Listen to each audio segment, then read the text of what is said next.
Hello class, let us continue with the elegy, that is by Thomas Gray, elegy written in a country churchyard. In the previous videos, we have completed 22 stanzas. Now let us continue with the 23rd stanza. On some fond breast the parting soul relies. Here is again in this line there is this figure of speech, metonymy, fond breast. So here breast is used for a person, right? On some fond breast, fond is close, near and dear one. The parting soul relies. The parting soul is the person who is dying, relies, is dependent upon some near and dear one. Some pious drops the closing eye requires. The closing eye, again metonymy, instance of metonymy. Closing eye is the dying person, requires some pious drops.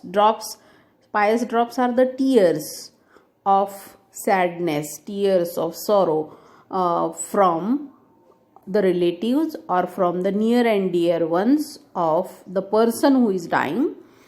Even from the tomb, the voice of nature cries, even in our ashes leave their wonted fires, wonted habitual. So even from the tomb, the voice of nature cries.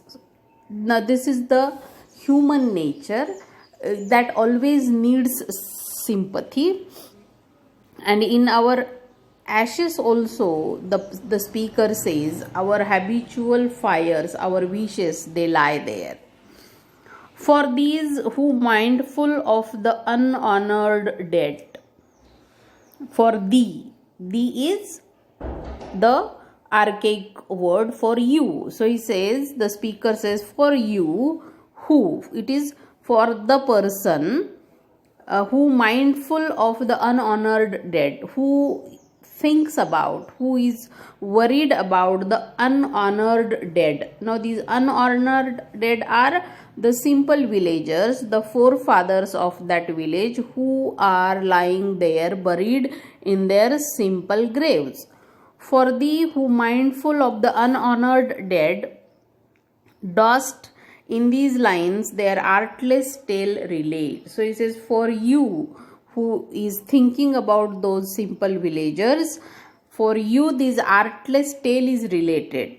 This artless tale, artless is not very skillful or not full of art, not full of high kind of poetry. So he says, for the person who is interested to know about the forefathers of these village and who are now dead and buried in their graves, for those people this tale is related. This poem is written for them. This story is told for those people.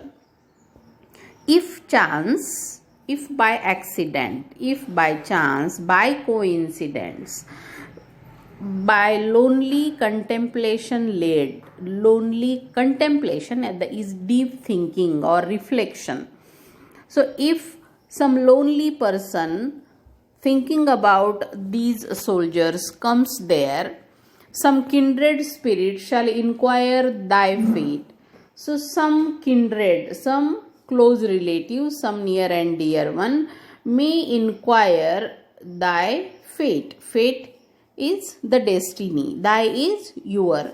So he may or she may inquire, some person may inquire about these people, that is the dead forefathers of that village.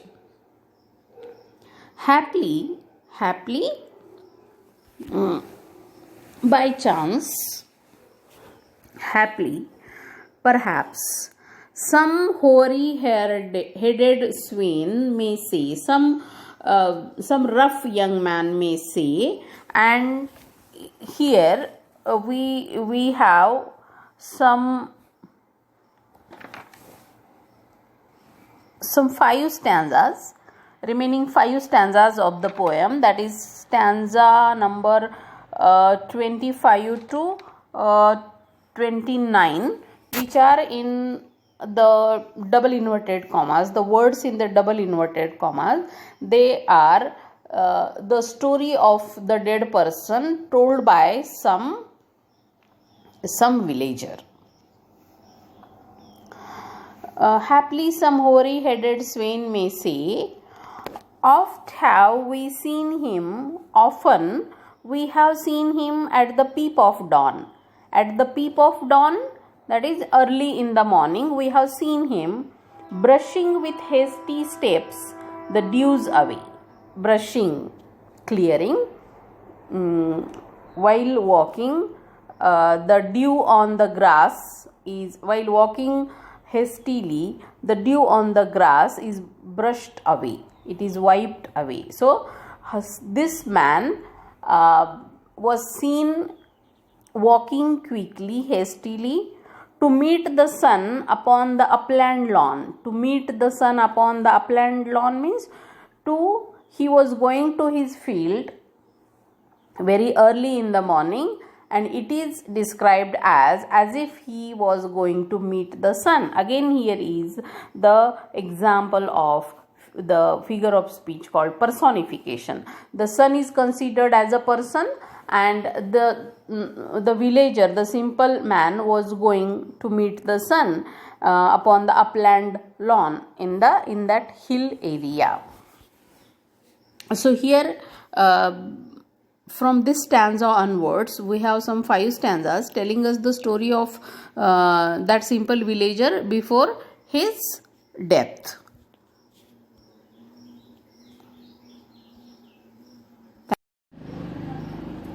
Hello, let us continue with the 26th stanza.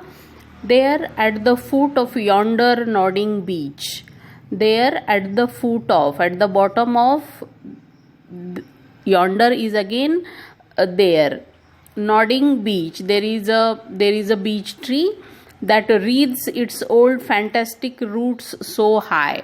It is having a reed is pushpa chakra, wreathes its old fantastic roots so high. So this is a beech tree having old roots, high roots. His listless length at moontide would he stretch. So under that tree, this villager would be seen resting and pore upon the brook that babbles by. And he might be seen by the side of the brook.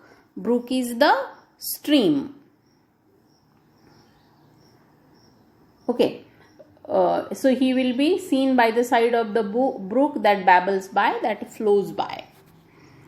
Hard by yon wood, now smiling as in scorn. Scorn, hatred, C-O-R-N. So hard by yon wood, yon again that, there. These are the archaic words. Wood is the forest. Now smiling as in scorn. So he was seen by the side of the forest, smiling with a kind of scorn, muttering, whispering his wayward fancies. He was in a disturbed state of mind and he was wondering about his fancies. Wayward, that is abnormal, not normal. Fancies, his imaginary things. He would rove, he would wander here and there. So this was the life of the villager described before his death by somebody who is now making inquiries after his death. Now drooping, bowing down, woeful van, in a very miserable, poor condition, wretched condition, like one forlorn, dejected, sad, or crazed with care, or he is mad with care, disturbed with worries, anxieties in his life, or crossed in hopeless love, or he may be disturbed, he may be his love might have been rejected by some woman. So he was seen at various places in various states of mind. One morning I missed him. The teller is telling this story. One morning, but he says one day I did not see him. I missed him on the customed hill. Customed hill, नेहमीची जागा. He says I didn't see him. I was not able to see him on his usual place, in his usual place, that is the hill, along the heath and near his favorite tree. So he was not there in this open land in a forest, or he was not there with his favorite tree, near his favorite tree. Another came, nor yet beside the rill. And another day came, and he was again not seen by the side of his rill is again stream, odha, brook. Nor up the lawn, he was not there by the upland, by the hill. Nor at the wood was he. Neither he was there at the forest or at the wood. The next, so he might be ill. The next, with dirges due in sad array. Array is display, pradarshan. Dirge is the funeral song. Songs sung at the funeral antyavidi of somebody. The next with dirges due in sad array. Slow through the churchway path, we saw him borne. Borne is carrying away. So he was seen carried away in his funeral procession by the church path. Approach and read, for thou canst read the lay. Lay, L-A-Y, lay is the song. So the teller is telling the listener, approach, that is come and read the lay, the song, graved on the stone. Graved means carved, written on the stone beneath yon aged thorn. Thorn. Thorn is a horny kind of plant. So he says there is this grave of that person, and you can read the song written on his grave. So here we come to the end of some 4-5 stanzas which are written in the inverted commas, in which some villager is telling the listener about the story of the dead person, and he says now you can go to his grave and watch, and you can read yourself what is written on his grave. And the last 3 stanzas, which are given the title the epitaph. Epitaph are the words or some lines written on the gravestone of somebody in his or her memory. So we'll read the last 3 stanzas, the epitaph. Here rests his head upon the lap of earth. Lap, kushimade. Here rests his head. So it is written that here is lying the head in the lap of earth, a youth to fortune and to fame unknown. So here it is the grave of a young man who remained away from fortune, and to fame. So he was not famous, and he was not wealthy, he was not fortunate. Fair science is the beautiful women, frowned not on his humble birth. So fair science, that is, women never paid attention to his humble birth. He was a poor fellow. And melancholy, sadness, sorrow, melancholy, misery, marked him for her own, and who lived with him forever, melancholy. So here is again the personification is used in each and every line. So fortune, fame, melancholy. So these are all the qualities which are given, human attributes, which are considered as the human beings. Large was his bounty, and his soul sincere. But in the next stanza of this epitaph talks about his qualities, the qualities of the dead man. Large was his bounty, he was a kind, generous man, and his soul was sincere, he was very honest, sincere. Heaven did a recompense to give something in order to pay for the loss. Heaven did a recompense as largely sent. He gave to misery all he had a tear. So he was very faithful to misery. That means there was always problems in his life. There was always sorrows in his life. He gained from heaven,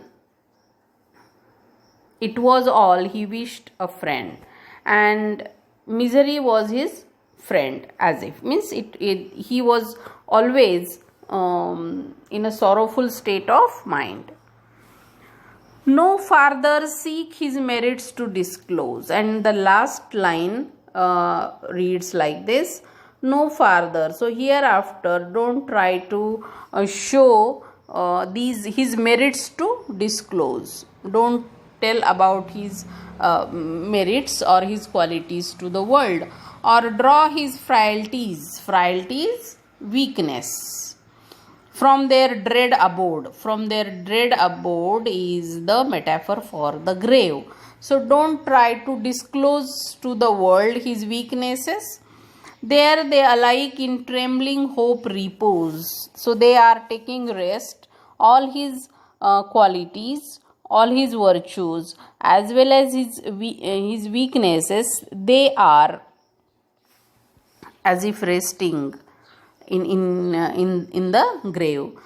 There they alike in trembling hope repose, the bosom of his Father and his God. So now he is dead and he is with his Father and his God. So this is the belief in Christianity, that once a person dies, he goes to heaven in the company of his Father and his God. So here also in the last stanza there is the request that nobody should disturb this man's grave, because he is taking rest with his Father, that is the God. So here we come to an end of the elegy written in a country churchyard by Thomas Gray, and it's an elegy written upon the death of unknown villagers, common people, the rustic forefathers of a village. So it is not written about the personal loss of the poet in the memory of somebody near and dear one, but it is in general about the life of the common people, the common villagers, the rustic forefathers of a village. Thank you.